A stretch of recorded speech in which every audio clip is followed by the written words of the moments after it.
Assalamualaikum warahmatullahi wabarakatuh. Oke, kita lanjutkan saja ceritanya. Babak 897. Satu pedang, secara rahasia. Jimoku memandang Ye Guan, yang menghilang di ujung jalan, dan berkata dengan suara yang dalam, "Xiaolan, orang ini tidak menunjukkan belas kasihan sama sekali. Saya khawatir bencana akan semakin meningkat." Jimo Lan menggelengkan kepalanya, "Saudaraku, kamu salah." Jimoku memandang Jimo Lan, dan Jimo Lan berkata dengan lembut, "Jika dia tidak membunuh Wumai itu, masalahnya hanya akan menjadi semakin serius. Begitulah dunia ini, jika kamu membiarkan orang lain berpikir kamu adalah mudah ditindas, maka semua orang akan menindasmu dengan keras." Jimoku berkata dengan suara yang dalam, "Tetapi melakukan ini berarti menyinggung suku Wuma sampai mati. Orang-orang suku Wuma dibunuh di siang hari bolong, dan mereka tidak akan membiarkannya pergi. Tahukah Anda, suku Wuma seperti klan Tianwu, mereka sangat menghargai wajah." Jimo Lan berkata dengan tenang, "Saudaraku, bagaimana klan Wuma dibandingkan dengan aliansi jahat?" Jimoku ragu-ragu sejenak, lalu berkata, "Jika klan Wuma berada di puncaknya, mereka mungkin bisa bersaing dengan aliansi jahat, tapi sekarang, mereka tidak sebaik aliansi jahat." Jimo Lan berkata dengan tenang, "Tuan Ye bahkan tidak takut pada aliansi jahat, bagaimana dia bisa takut pada mereka?" Jimo terdiam. Jimo Lan berkata dengan lembut, "Jika prediksinya bagus, orang-orang dari aliansi jahat seharusnya pergi mencari mereka." 10 Istana Kejahatan. Sejak penguasa Istana ke-8 berpisah dari Ye Guan, dia telah kembali ke Istana Kejahatan ke-10. Tunggu, aliansi jahat terus mencarinya. Tetapi setelah menunggu lama, tidak ada pergerakan dari aliansi jahat. Tidak biasa, di aula, guru aula ke-8 berjalan mondar-mandir dengan tangan di belakang punggung, matanya penuh kekhawatiran. Faktanya, dia bukannya ingin mengkhianati aliansi jahat. Alasan utamanya adalah dia tahu bahwa terus berada di aliansi jahat hanya akan menyebabkan kematian. Karena aliansi jahat tidak akan pernah menyerah. Tidak mungkin untuk menengahi konflik antara aliansi jahat dan Ye Guan. Penguasa dari 2 istana berturut-turut hilang di tangan Ye Guan. Bagaimana aliansi jahat bisa menyerah? Selain itu, yang paling penting adalah aliansi jahat ingin menyelamatkan si jahat di alam semesta sejati, dan Ye Guan serta Dewa Sejati berada dalam kelompok yang sama. Bisa dikatakan konflik kedua pihak sama sekali tidak bisa didamaikan.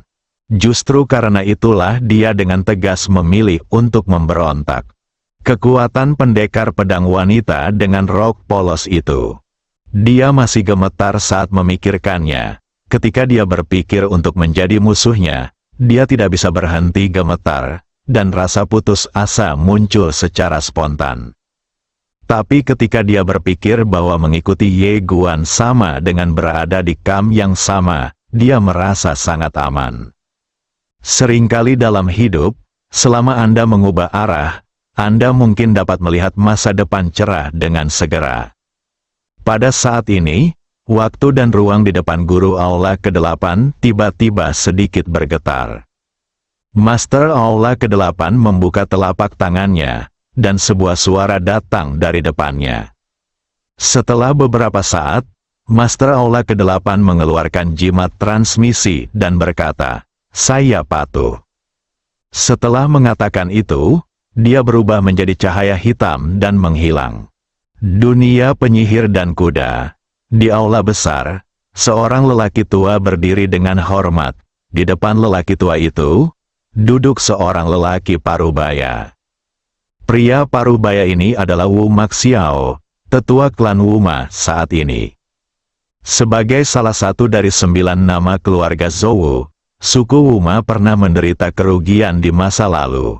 Sekarang mereka sangat berhati-hati, hanya menyisakan sedikit orang yang berpindah-pindah keluar, dan base camp mereka yang sebenarnya tidak diketahui orang luar sama sekali. Alasan melakukan ini secara alami adalah untuk melindungi dari peradaban Tianxing. Wu Maxiao telah membawa anggota sukunya keluar untuk berlatih selama bertahun-tahun, merevitalisasi keluarga dan kembali ke puncaknya. Tujuan dari 9 klan Zhou semuanya sama. Wu Maxiao tiba-tiba berkata, "Pedang." Orang tua itu mengangguk, "1 pedang."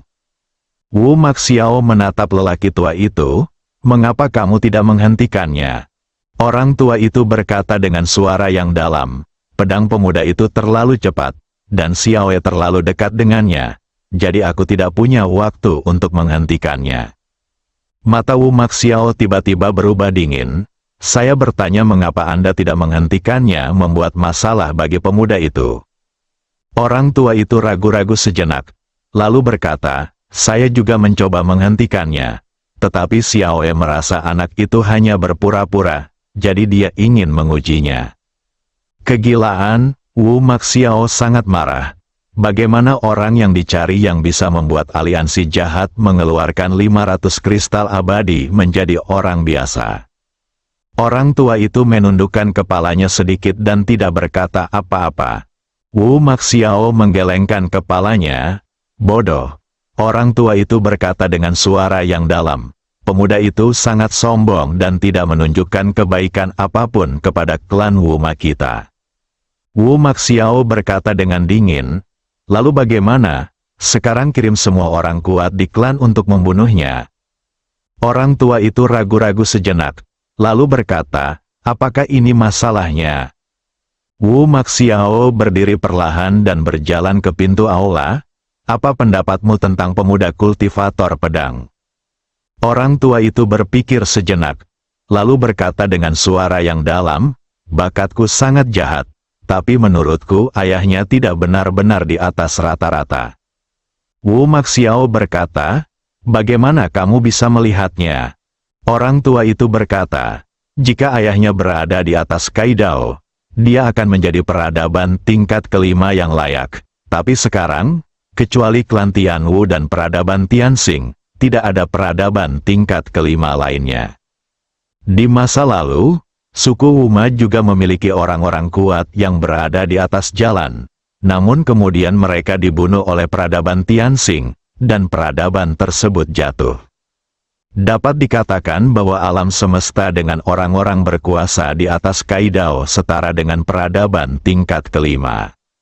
Setelah Wu Maxiao terdiam beberapa saat, dia berkata, "Api yang menggerakkan langit itu." Orang tua itu berkata dengan suara yang dalam, "Itu pasti salah. Jangan katakan bahwa ayahnya bukanlah orang yang kuat di atas Dao. Bahkan jika ayahnya benar-benar orang yang kuat di atas Dao, tidak mungkin untuk menekan api langit. Oleh karena itu pasti palsu. Saya harus mengatakan bahwa api langit yang diciptakan oleh orang ini sama seperti aslinya."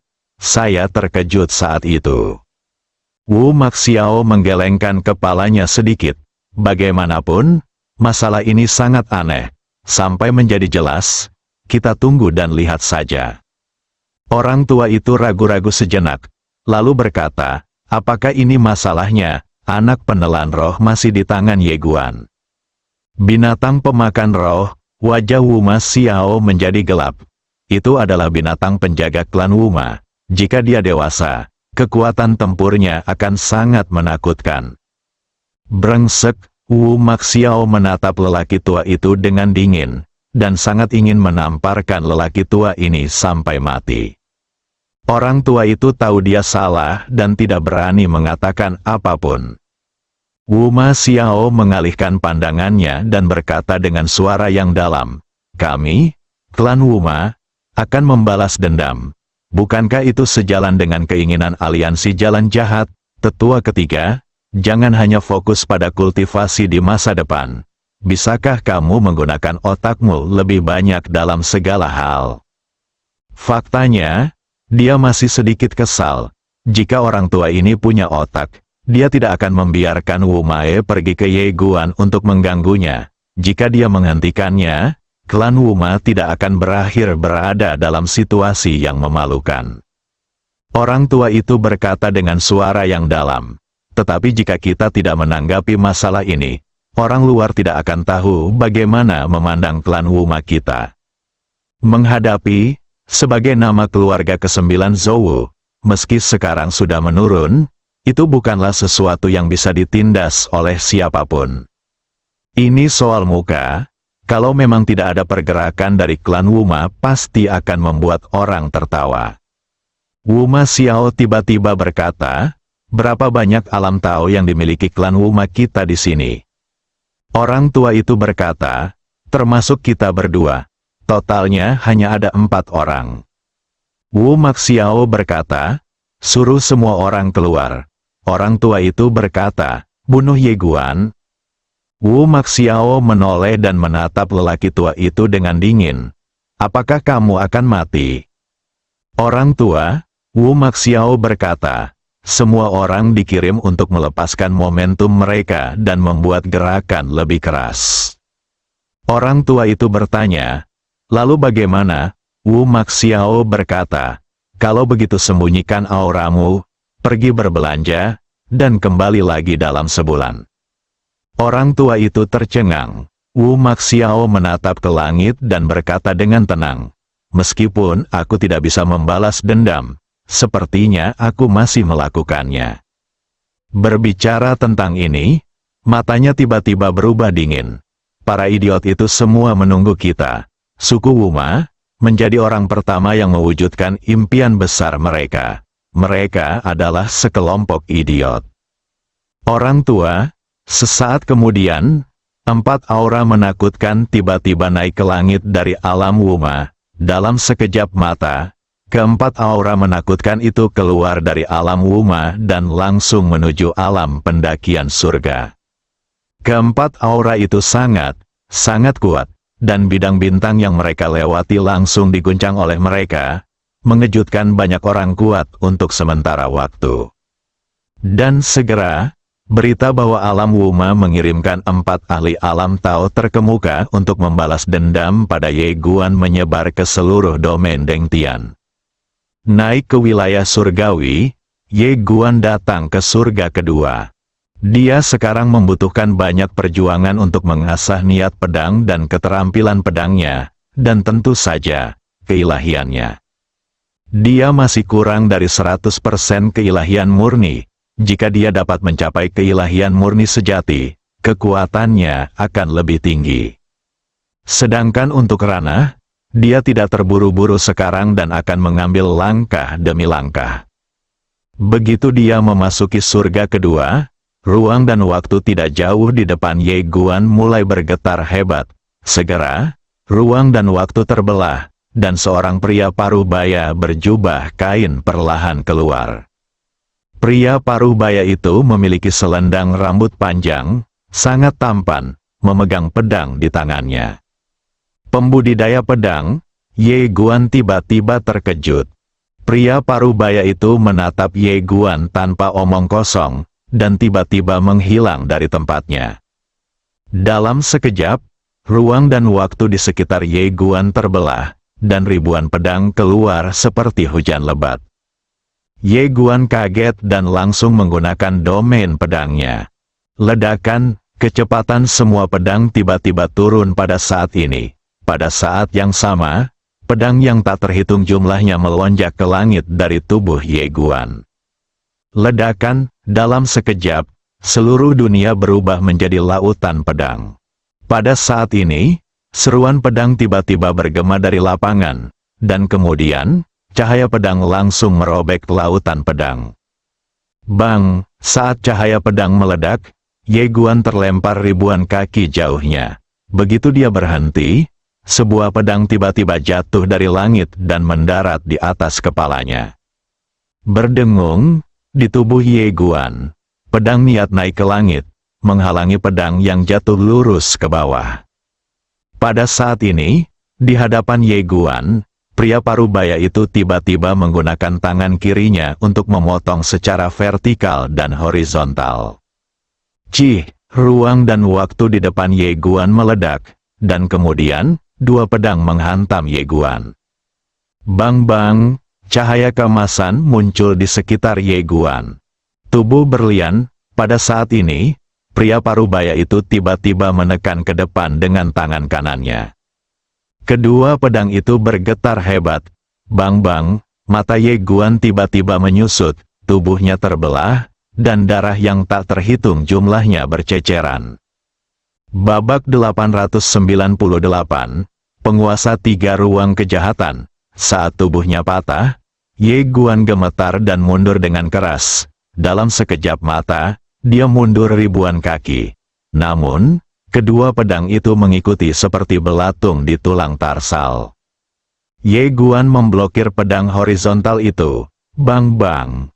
Yi Jian langsung hancur, dan Ye Guan terbang keluar. Pada saat ini, dua pedang tiba-tiba menghampiri Ye Guan. Ye Guan tidak berani menahan lagi dan mengayunkan pedangnya. Dunia bertahun-tahun. Dengan ayunan pedang ini, dunia, waktu dan ruang menjadi ilusi, dan dalam sekejap, kedua pedang itu berubah menjadi debu dan tersebar. Di kejauhan, ekspresi terkejut muncul di mata pria parubaya itu, kekuatan waktu. Setelah Ye Guan berhenti, seluruh tubuhnya telah retak menjadi bentuk jaring laba-laba, dan darah terus mengalir, yang sangat mengerikan. Ye Guan mengangkat kepalanya dan melihat ke arah pembudidaya pedang di kejauhan, merasa sangat terkejut. Dia tidak menyangka bahwa kekuatan prajurit tingkat kedua ini begitu menakutkan. Kultivator pedang di depannya jelas tidak lebih lemah dari Ji Xiaojian yang dia temui sebelumnya. Astaga, bagaimana Ji Xiaojian mencapai surga tingkat ketiga?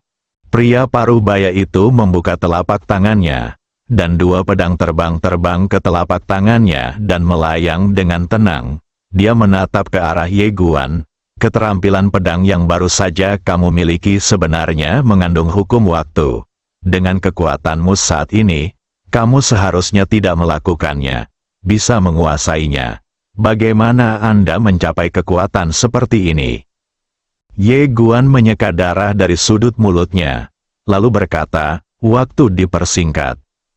Pria parubaya itu tiba-tiba menjadi penasaran, bagaimana cara mengompresnya. Setelah mengatakan itu, dia tiba-tiba merasakan ada yang tidak beres, lalu berkata, saya mengambil kebebasan. Ye Guan tersenyum dan berkata, senior, jika Anda penasaran, saya bisa menjelaskannya kepada Anda. Pria parubaya itu ragu-ragu, apakah ini nyaman? Ye Guan mengangguk. Nyaman. Pria parubaya itu meletakkan pedangnya dan mengangkat tangannya. Terima kasih banyak. Ye Guan tidak menyembunyikan apapun, dan segera memberitahunya bagaimana memberikan pemikirannya kepadanya. Faktanya, skill pedang ini hanya bisa dipelajari sendiri, karena untuk memampatkan waktu, hanya dengan menggunakan waktu dan ruang khusus di tubuhnya untuk melakukan konversi waktu barulah dia bisa mencapai efek tersebut. Bahkan jika orang lain dapat memampatkan waktu dan ruang, mereka tidak dapat membalikkan perbedaan waktu. Yang paling bisa mereka lakukan adalah membuat keterampilan pedang mereka lebih kuat. Setelah mendengarkan perkataan Ye Guan, pria parubaya itu langsung memuji. Orang yang bisa menemukan metode ini benar-benar jenius. Tapi saya ragu, tidak sulit untuk memampatkan waktu dan ruang. Tapi bagaimana kita bisa membiarkan bertahun-tahun berlalu dalam sekejap? Ye Guan tersenyum dan berkata, saya juga memiliki waktu dan ruang khusus yang dapat saya gunakan untuk melakukan transformasi waktu. Meskipun pria parubaya itu sangat penasaran, dia tidak bertanya lagi. Akan sangat tidak sopan jika bertanya lagi. Ye Guan tiba-tiba bertanya dengan rasa ingin tahu, kamu menyebut apa senior? Pria parubaya itu tersenyum dan berkata, nama saya Li Suifeng, seorang kultivator pedang. Ye Guan Dao, senior juga ditekan di sini oleh Dadao. Pria parubaya itu mengangguk. Ya, Ye Guan berkata dengan suara yang dalam, senior, apakah kamu kenal seorang kultivator pedang wanita? Saat dia berbicara, dia membuka telapak tangannya, dan dengan sedikit pukulan, potret Ji Xiaojian muncul di energi pedang. Melihat potret Ji Xiaojian, Li Suifeng mengangguk sedikit, dia pernah ke sini sebelumnya. Ye Guandao, apakah dia mengalahkan seniornya? Li Suifeng tersenyum dan berkata, saya tidak bisa mengatakan itu. Saya hanya bisa mengatakan bahwa tidak ada yang bisa saya lakukan terhadapnya. Tetapi dia tidak bisa berbuat apa-apa terhadap saya. Jadi dia pergi ke surga ketiga. Ye Guan berkata dengan lembut. Itu dia. Li Suifeng memandang Ye Guan. Lalu berkata, meskipun kamu hanya 100% dewa, kamu berani datang ke sini. Ye Guan tersenyum dan berkata, saya datang ke sini khusus untuk melatih diri saya sendiri. Li Suifeng ragu-ragu sejenak, lalu berkata, jangan naik ke tingkat keempat, jika tidak, hidupmu akan dalam bahaya. Ye Guan mengangguk, aku tahu, aku tidak cukup kuat sekarang. Li Suifeng tersenyum dan berkata, ini bukan hanya karena kekuatannya. Rekan Tao di surga keempat memiliki temperamen yang sangat buruk dan sangat tidak bersahabat dengan orang di luar. Tidak, harus dikatakan bahwa kami tidak ramah kepada orang lain di luar. Ramah. Ye Guan sedikit penasaran, kenapa? Li Suifeng menjelaskan, setiap surga adalah sebuah zaman, dan setiap zaman memiliki banyak sumber daya. Tujuan orang luar datang ke sini sebenarnya untuk menjarah sumber daya. Setelah mengatakan ini, dia melihat sekeliling dengan ekspresi yang rumit. Sumber daya di zamanku telah dijarah seluruhnya. Ye Guan berkata dengan sungguh-sungguh, dengan kekuatan senior. Pada titik ini, dia tiba-tiba berhenti. Li Suifeng tersenyum dan berkata, jika kita bertarung sendirian, tentu saja saya tidak akan takut, tetapi jika orang-orang dari luar bergabung, saya hanya bisa melihat mereka menjarah sumber daya di sini.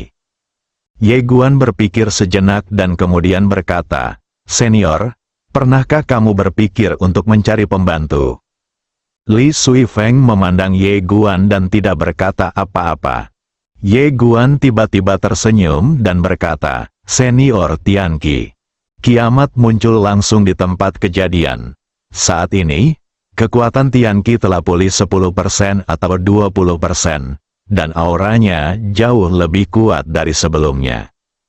Tentu saja, ini berkat buah roh Dao dan kristal abadi. Melihat Tianqi, Li Suifeng langsung kaget. Tianqi, kamu benar-benar bisa pergi. Tianqi mengangguk. Terima kasih, Tuan Ye. Li Suifeng segera menoleh ke arah Ye Guan. Bisakah kamu membuka segel penjara Dao? Ye Guan mengangguk. Setelah Li Suifeng terdiam beberapa saat, dia berkata, apa yang kamu inginkan? Ye Guan Dao, layani aku selama 100 tahun. Sajikan selama 100 tahun. Li Suifeng terdiam. Sebagai seorang kultivator pedang, dia benar-benar tidak ingin mengikuti orang lain. Tianqi tiba-tiba berkata, Saudara Li, ini baru 100 tahun. Bagi Anda dan saya, ini hanyalah waktu yang singkat. Terlebih lagi, Tuan Ye mudah bergaul dan memiliki temperamen yang lurus. Dia tidak punya banyak trik. Li Suifeng memandang Ye Guan, Tuan Ye, jika Anda membuka segel penjara jalan besar, Anda akan terpengaruh oleh sebab dan akibat dari jalan besar. Bisakah Anda benar-benar menanggung sebab dan akibat ini? Tanpa menunggu Ye Guan berbicara, Li Suifeng berkata lagi, saya harus mengingatkan Anda bahwa sebab dan akibat yang besar ini bukanlah sebab dan akibat yang biasa. Begitu Anda terkontaminasi, Anda akan menjadi sasaran sebab dan akibat yang besar dan bahkan dihukum oleh tujuan besarnya.